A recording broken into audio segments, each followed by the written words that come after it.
Students, मैं हूं आपका एजुकेटर अमित गौड़ और आज हम स्टडी करने वाले हैं पुंकेसर, लघु बीजाणुध्वनि तथा परागकण के बारे में। फर्स्ट लेक्चर में हमने स्टडी किया था कि जो पौधा होता है उसका लैंगिक अंग या भाग कौन सा होता है। तो उसका लैंगिक अंग या भाग होता है पुष्प।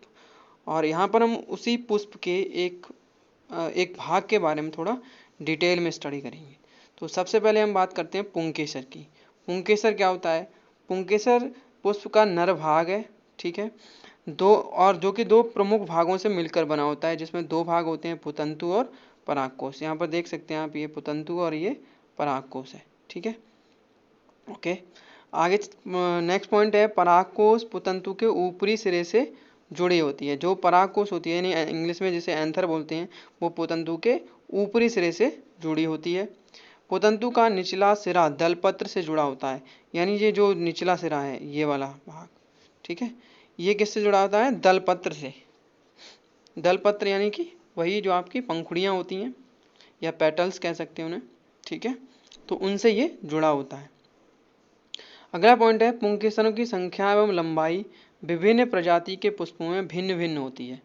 तो पुंकेसर की जो लंबाई है और जो संख्या है वो अलग अलग प्रजाति के पुष्पों में भिन्न भिन्न यानी अलग अलग यानी डिफरेंट होती है, ठीक है। नेक्स्ट आगे चलते हैं। एक प्रारूपिक आवृतबीजी परागकोश द्विपालित होता है, यानी दो भागों में बटा होता है, दो पालियों में, तथा प्रत्येक पाली में दो कोष्ठ होते हैं। और प्रत्येक पाली में कितने? दो कोष्ठ होते हैं, जिन्हें थीका बोलते हैं इंग्लिश में। एक लंबवत खांच द्वारा दोनों कोष्ठ एक दूसरे से भिन्नित रहते हैं और एक लंबी खांच के द्वारा दोनों ही कोष्ठ एक दूसरे से क्या रहते हैं? अलग अलग रहते हैं। परागकोश एक चतुष्कोणीय यानी टेट्रागोनल रचना है, जिसमें चार कोनों पर चार लघु बीजाणुधानियां यानी माइक्रोस्पोरेंजिया स्थित होती हैं। इस प्रकार प्रत्येक पाली में दो लघु बीजाणुधानियां पाई जाती हैं, ठीक है। तो यहाँ पर ही समझाने की कोशिश करें। नेक्स्ट पॉइंट और ले लेते हैं, उसके बाद समझते हैं फिगर के अकॉर्डिंग। लघु बीजाणुधानियां ही विकसित होकर परागकोष्ठ बनाती हैं। ये पराग कणों से भरी होती हैं। यहाँ पर देखिए, एक जो परागकोश होता है वो दो पालित होता है। यहाँ आप देख सकते हैं दो पालियों में यानी दो भागों में डिवाइडेड है। ये एक भाग इधर का और एक भाग इधर का, ठीक है। ये दो भाग हो गए। दोनों ही भागों में अलग अलग, आप यहाँ पर देख सकते हैं, दोनों ही भागों में अलग अलग यहाँ पर दो कोष्ठ होते हैं अलग अलग। ये देखिए, एक कोष्ठ, दो कोष्ठ, एक कोष्ठ एंड दो कोष्ठ, ठीक है। इन्हें इंग्लिश में थीका बोलते हैं। और ये दोनों आपस में किससे बटे होते हैं? एक यहाँ पर बीच में मिडिल में एक एक क्या होती है? एक खांच होती है, जिसके द्वारा ये आपस में बटे होती है। ये खांच, ये देखिए, ये खांच, ठीक है। अब आगे क्या लिखा है? परागकोश एक चतुष्कोणीय टेट्रागोनल, चतुष्कोणीय चार कोने हैं, एक दो तीन चार, ठीक है। चतुष्कोणीय रचना है, जिसमें चारों कोनों पर चार लघु बीजाणुधानियां, एक बीजाणुधानी, एक दो तीन और चार, ठीक है। इस तरह से ये चार लघु बीजाणुधानियां होती हैं। और दो इस प्रकार प्रत्येक पाली में दो, और प्रत्येक पाली में यानी एक पाली और दो पाली में दो हो गई, तो दोनों को मिला दे तो चार हो गई, ठीक है। नेक्स्ट आगे आता है, लघु बीजाणुधानियां ही विकसित होकर परागकोष्ठ यानी पोलन सेक्स बनाती हैं और पराग कणों से भरी रहती हैं, ठीक है। ये जब विकसित हो जाएंगे तो इन्हीं को पोलन सैक बोलेंगे या परागकोष्ठ बोलेंगे, और इन्हीं में पोलन ग्रेन्स यानी परागकण जो होते हैं वो भरे रहते हैं, ठीक है। चलिए नेक्स्ट आगे बढ़ते हैं। लघु बीजाणुधानी की संरचना या स्ट्रक्चर ऑफ माइक्रोस्पोरेंजियम, ठीक है। इसमें क्या आता है? लघु बीजाणुधानी गोल व चार स्तरों वाली भित्ति से ढकी रहती है। लघु बीजाणुधानी जो है वो चार स्तरों वाली एक भित्ति से ढकी रहती है। एक माफ कीजिए, ये चार स्तर हैं बाहर से अंदर के क्रम में, ठीक है। बाहर से अंदर की ओर कौन कौन से चार स्तर हैं? बाह्य त्वचा यानी एपिडर्मिस, अंतस्थीसियम यानी एंडोथीसियम, मध्य परत यानी मिडिल लेयर और टेपिटम। चार लेयर्स होती हैं। यहाँ पर आप देख सकते हैं, सबसे पहले जो बाहर की लेयर है उसको एपिडर्मिस बोला गया, ये बाहर है। उसके बाद आती है एंडोथीसियम और उसके बाद आती है मिडिल लेयर और फिर टैपिटम। तो इस तरह से 4 परतों से या 4 भित्तियों से ढकी होती है माइक्रोस्पोरेंजियम या लघु बीजाणुधानी। अगला पॉइंट आता है बाहरी 3 परतें सुरक्षा तथा परागकोश के स्फुटन में सहायता करती हैं। बाहर की जो 3 परतें हैं, कौन सी 3 परतें? एक तो बाह्य त्वचा, एंडोथीसियम, मिडिल लेयर, ये तीनों किस में हेल्प करती हैं? इस परागकोश के स्फुटन में यानी फटने में। जब परागकोश पूर्ण रूप से विकसित हो जाएगा, पोलन ग्रेन्स यानी परागकण उसमें पूर्ण रूप से बन जाएंगे, तो ये भित्ति उसको फाड़ने में हेल्प करती हैं। टैपिटम की कोशिकाएं यानी जो चौथी भित्ति बची टैपिटम, उसकी कोशिकाएं क्या है? विकसित हो रहे परागकणों को पोषण उपलब्ध कराती हैं। ठीक है, क्या उपलब्ध कराती हैं? पोषण। बहुत ही इंपॉर्टेंट कि जब परागकण विकसित हो रहे होते हैं तो उन्हें पोषण कहाँ से मिलता है? तो टैपिटम भित्ति की कोशिकाओं द्वारा उन्हें न्यूट्रिशन मिलता है।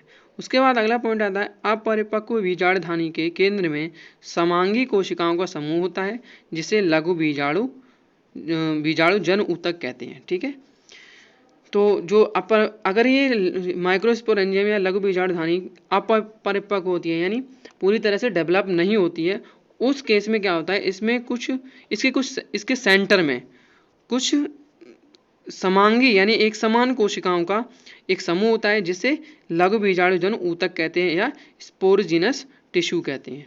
ठीक है, यहां तक समझे? आगे बढ़ते हैं। चलो, आगे आता है लघु बीजाणु जनन, यानी जो लघु बीजाणु है या जो नर जनन कोशिका है उसका निर्माण किस प्रकार होता है। तो ये एक प्रोसीजर है या प्रोसेस है जिसके द्वारा नर जनन कोशिका का निर्माण होता है, उसी को हम कहते हैं लघु बीजाणु जनन या माइक्रोस्पोरोजेनेसिस। और लघु बीजाणु जनन कहाँ पर होता है? माइक्रोस्पोरेंजियम यानी लघु बीजाणु धानी में। ठीक है, चलिए, जब परागकोश विकसित होता है तो बीजाणु जन ऊतक यानी वही जो लघु बीजाणु जन ऊतक या बीजाणु जन ऊतक स्पोरोजिनस टिश्यू जो थे की कोशिकाओं में असूत्री विभाजन, कौन सा विभाजन? मियोटिक डिवीजन या असूत्री विभाजन के द्वारा लघु बीजाणु चतुष्क बनते हैं। ठीक है, क्या बनते हैं? लघु बीजाणु चतुष्क। बीजाणु जन ऊतक के प्रत्येक कोशिका में लघु बीजाणु चतुष्क बनाने की क्षमता होती है। बहुत इंपॉर्टेंट चीज यहाँ पर समझने की है, जो लघु बीजाणु बनने की जो प्रक्रिया है वो कहाँ से स्टार्ट हो रही है? बीजाणु जन ऊतक से। और बीजाणु जन ऊतक कैसे हैं?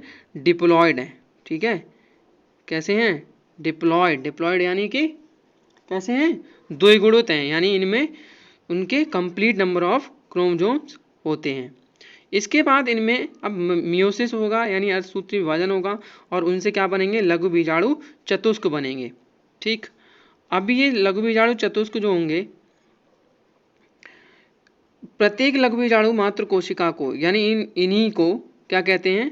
पोलन मदर सेल भी कहा जाता है या पराग मात्र कोशिका भी कहते हैं, शॉर्ट में पीएमसी कहते हैं। ठीक है, पराग मात्र कोशिका से असूत्री विभाजन के द्वारा अब दूसरा असूत्री विभाजन एक और होगा। पहला हो चुका फर्स्ट, ठीक है, अब यहाँ पर शुरू हुआ है सेकंड के द्वारा लघु बीजाणु बनने की प्रक्रिया ही लघु बीजाणु जनन कहलाती है। ठीक है, पराग मात्र कोशिका यानी ये पोलन मदर सेल जो बनी, ये लघु बीजाणु चतुष्क जो बने, उन्हीं से जो उनमें जब दूसरा मियोसिस होगा या दूसरा असूत्री विभाजन होगा, उसके द्वारा जो लघु बीजाणु बनेंगे उसी को हम लघु बीजाणु जनन या माइक्रोस्पोरोजेनेसिस कहते हैं। ठीक है, ओके फाइन, आगे चलते हैं। परागकोश के परिपक्वन व जल हानि से यानी डिहाइड्रेशन से लघु बीजाणु चतुष्क अलग होकर स्वतंत्र पराग कणों के रूप में बदल जाते हैं। ठीक है, जब ये लघु बीजाणु बन जाते हैं या जो चतुष्क बनेगा उसमें जब जल हानि हो जाएगी यानी उनमें से वाटर पूरी तरह से लॉस हो जाएगा और वो पूरी तरह से मैच्योर हो जाएंगे, तब क्या होगा? ये स्वतंत्र रूप से पराग कणों के रूप में बदल जाते हैं। तब तक ये पराग कण नहीं होते, तब तक क्या होते हैं? ये लघु बीजाणु चतुष्क के रूप में होते हैं। जैसे फॉर एग्जाम्पल के यहाँ पर देखिए, जैसे स्पोरोजेनस टिश्यू के बाद माइक्रोस्पोरोसाइट बने हैं। ठीक है, मियोसिस फर्स्ट स्टार्ट हुआ यहाँ पर, अब यहाँ पर मियोसिस सेकंड के बाद हैप्लॉइड न्यूक्लियाई बने यानी चतुष्क बनाए। ये देखिए यहाँ पर 4 अलग अलग न्यूक्लियाई बन रहे हैं, तो इसका मतलब क्या है? 4 अलग अलग सेल्स हैं। ठीक है, और इसी से फिर बाद में जब डिहाइड्रेशन हो जाएगा, यानी कि जल की हानि हो जाएगी और पूरी तरह से ये मैच्योर हो जाएंगे, तो ये माइक्रोस्पोर्स में चेंज हो जाएंगे और सूखने के बाद, जल की हानि के बाद, डिहाइड्रेशन के बाद ये बाहर आ जाएंगे स्वतंत्र रूप से परागकणों के रूप में। ठीक है, नेक्स्ट आगे चलते हैं। अगला आता है परागकण। ठीक है, अब परागकण बन चुका है कौन सी प्रक्रिया द्वारा, कौन सी प्रक्रिया द्वारा, लघु बीजाणु जनन द्वारा। ठीक है, परागकण बन गया। अब परागकण होता कैसा है, उसका स्ट्रक्चर किस प्रकार का है, उसके बारे में स्टडी करते हैं। परागकण नर युग्मक का प्रतिनिधित्व करता है। ठीक है, परागकण कैसा होता है, लघु नर युग्मक होता है। विभिन्न प्रकार के पुष्पों के परागकण आकार, प्रकार, रंग, रूप एवं बनावट में भिन्न होते हैं। ठीक है, अलग अलग प्रकार पुष्पों के परागकण, ये नहीं, ऐसा नहीं है कि सभी पुष्पों के या सभी पौधों के जितने भी परागकण हैं वो सब एक समान होंगे, नहीं, सबके अलग अलग प्रकार के हो सकते हैं, आकार, प्रकार में, रूप, रंग में और बनावट में। सामान्यतः परागकण आकार में गोल व 25 से 50 माइक्रोमीटर व्यास के होते हैं। सामान्यतः कैसे होते हैं परागकण, गोल होते हैं। वैसे कई अलग अलग तरह के भी होते हैं, अंडाकार भी होते हैं, ठीक है, डायमंड शेप के भी होते हैं, अलग अलग प्रकार के होते हैं, लेकिन सामान्यतः जो मोस्टली होते हैं वो गोल होते हैं और 25 से 50 माइक्रोमीटर तक के व्यास के होते हैं। यह एक अगुणित कोशिका है। अगुणित कोशिका इसका मतलब इसमें हाफ नंबर ऑफ क्रोमोसोम्स होते होंगे, यानी कि आधी संख्या में गुणसूत्र पाए जाते हैं, जिसकी भित्ति 2 परतों से मिलकर बनी होती है। इनकी भित्ति कितनी परतों से मिलकर बनी होती है, 2 परतों से। पहली परत होती है बाह्यचोल, जिसे एक्साइन बोलते हैं हिंदी में, इंग्लिश में। परागकण की कठोर बाह्य परत को बाह्यचोल कहते हैं, ठीक है, एक्साइन कहते हैं। यह परत स्पोरोपोलिनिन से बनी होती है। यह परत किससे बनी होती है, स्पोरोपोलिनिन से। और स्पोरोपोलिनिन के बारे में बहुत ही इंपॉर्टेंट पॉइंट आया हुआ है, इसको समझ लीजिए जरा और ध्यान में रखिएगा। स्पोरोपोलिनिन जीव जगत में पाए जाने वाला सर्वाधिक प्रतिरोधक पदार्थ है, यानी सबसे अच्छा प्रतिरोधक पदार्थ जीव जगत में, यानी सजीवों में पाए जाने वाला कोई सबसे अच्छा प्रतिरोधक पदार्थ है तो वो स्पोरोपोलिनिन ही है। क्यों है, रीजन है इसका, रीजन यह है कि इस पर उच्च तापमान, अम्लों, क्षारों आदि का कोई प्रभाव नहीं पड़ता। यहाँ तक कि अभी तक इसको डिग्रेड करने वाला एंजाइम तक पता नहीं चल पाया है। ठीक है, मतलब ऐसा कोई भी अब तक जितने भी एंजाइम्स की खोज है, कोई भी ऐसा एंजाइम नहीं है जो इसको डिग्रेड कर सकता हो, विघटित कर पाता हो। ठीक है, उसके बाद आगे पॉइंट है, स्पोरोपोलिनिन होने के कारण पराग कणों को जीवाश्म के रूप में संरक्षित किया जा सकता है। बहुत ही इंपॉर्टेंट चीज, जो स्पोरोपोलिनिन है, अब इस पर किसी अम्ल का, तापमान का, क्षार का और किसी एंजाइम का प्रभाव नहीं होता है, तो इसको बड़ी आसानी से क्या, जीवाश्मों के रूप में संरक्षित किया जा सकता है। और वैज्ञानिकों को अब तक जितने भी पौधों के बारे में, मतलब मोस्टली जो पौधे हैं पिछले समय के, ठीक है, उनके बारे में स्टडी यहीं से पता चली, क्योंकि उनको उनके परागकण मिले हैं और उनको उनकी संरचना के बारे में यहाँ से ही पता चला है। ठीक है, उसके बाद है, कुछ स्थानों पर बाह्यचोल पतला होता है, इन स्थानों को जनन छिद्र कहते हैं। कुछ स्थानों पर क्या होता है, एक्साइन जो होता है वो काफ़ी पतला होता है। क्यों पतला होता है, क्योंकि वहाँ पर स्पोरोपोलिनिन नहीं पाया जाता है। मतलब कुछ थोड़ी सी जगह पर स्पोरोपोलिनिन ना होने पर वहाँ पर वो पतला होता है और उसको फिर कहते हैं हम जनन छिद्र। ठीक है, तो ये तो परागकण की संरचना है। उसके बाद इसमें दूसरी परत के बारे में बात करते हैं। दूसरी परत होती है इंटाइन यानी अंतःचोल। ठीक है, अब अंतःचोल क्या होता है, यह एक सतत पतली परत है। ठीक है, यह सतत है यानी कंटिन्यूअस है, और कैसी है, पतली है, जो सेलुलोज और पेक्टिन की बनी होती है।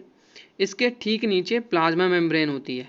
इसके ठीक नीचे ये एक भित्ति है। ठीक है, इंटाइन यानी अंतःचोल क्या है, भित्ति है, बॉल है, और इसी के नीचे, ठीक है, किसकी मेम्ब्रेन होती है, परागकण की मेन मेम्ब्रेन होगी, जिसके जो कि कोशाद्रव्य को घेरे रहती है। जब परागकण परिपक्व होता है तो इसमें 2 कोशिकाएं पाई जाती हैं, एक तो कायक और दूसरी जनन। ठीक है, कायक कोशिका बड़ी होती है तथा अधिक मात्रा में भोजन संग्रहित करती है। ठीक है, अधिक मात्रा में क्या करती है, भोजन संग्रहित करती है। जनन कोशिका यह छोटी होती है तथा कायक कोशिका के कोशाद्रव्य में तैरती रहती है। देखो यहाँ पर देख सकते हैं आप एग्जाम्पल के तौर पर फिगर के अंदर, ये जो ये परत है ये एक्साइन है, और ये पतली परत है ये इंटाइन है। उसके बाद जो जहाँ पर स्पोरोपोलिनेन नहीं पाया जाता वहाँ पर पतली हो जाती है एक्साइन और उसको जर्मपोर बोलते हैं। उसके बाद बात आती है दोनों कोशिकाओं की। जब ये परिपक्व अवस्था में होती है तो इसमें दो प्रकार की कोशिकाएं होती हैं, एक तो कायक कोशिका, दूसरी जनन कोशिका। तो कायक कोशिका और जनन कोशिका देख लीजिए आप यहाँ पर। जो ये जो बड़ी सी सेल है ये पूरी, ठीक है, ये कौन सी है, वेजिटेटिव सेल है ये यहाँ पर पूरी सेल ये। और इसी के अंदर ये जो एक छोटी सी सेल है वो कौन सी है, जनन कोशिका या जनरेटिव सेल है, ठीक है। तो इस प्रकार से परागकण का स्ट्रक्चर होता है। और यहाँ पर एक और चीज़ बता दूँ मैं आपको, कुछ जो लोग होते हैं वो परागकणों के प्रति बहुत ज़्यादा सेंसिटिव होते हैं, ठीक है, बहुत ज़्यादा क्या होते हैं, सेंसिटिव होते हैं। इस वजह से उनमें कुछ एलर्जीज डेवलप हो जाती हैं और वो एलर्जीज की वजह से उनमें रेस्पिरेटरी सिस्टम से रिलेटेड, ठीक है, आपके श्वसन तंत्र से संबंधित कुछ भी डिसऑर्डर्स उत्पन्न हो जाते हैं, जैसे कि अस्थमा हो गया, ठीक है, और या फिर ब्रोंकाइटिस हो गया, ठीक है। तो इस तरह की प्रॉब्लम उनमें क्रिएट हो जाती हैं। सभी नहीं होते, कुछ लोग, और सभी परागकणों के प्रति नहीं, कुछ विशेष प्रकार के परागकणों के प्रति। यहाँ पर एक और एक एग्जांपल देता हूँ जो कि मोस्ट ऑफ द केसेस में बहुत ज़्यादा लोगों को अफेक्ट करता है। एक पौधा होता है जिसे गाजर घास बोलते हैं, ठीक है, गाजर घास, या इंग्लिश में बोलते हैं कैरेट ग्रास, या उसका बॉटनिकल नेम होता है पार्थेनियम स्टेरोफोरस। ये मोस्टली एक तरह का खरपतवार या बीड है जो कि गेहूँ वगैरह या खेतों में फसल के साथ उगाता है और फसल को काफ़ी नुकसान पहुंचाता है। इसके अलावा इसके फूलों से निकलने वाले जो परागकण हैं वो मोस्ट ऑफ द पीपल्स में अस्थमा क्रिएट कर देते हैं, ठीक है। सो यहाँ पर आपका ये टॉपिक कंप्लीट हो गया है। अगले लेक्चर में हम अगला टॉपिक लेंगे मेगा स्पोरोजेनेसिस या मेगा स्पोर, ठीक। तब तक के लिए टेक केयर।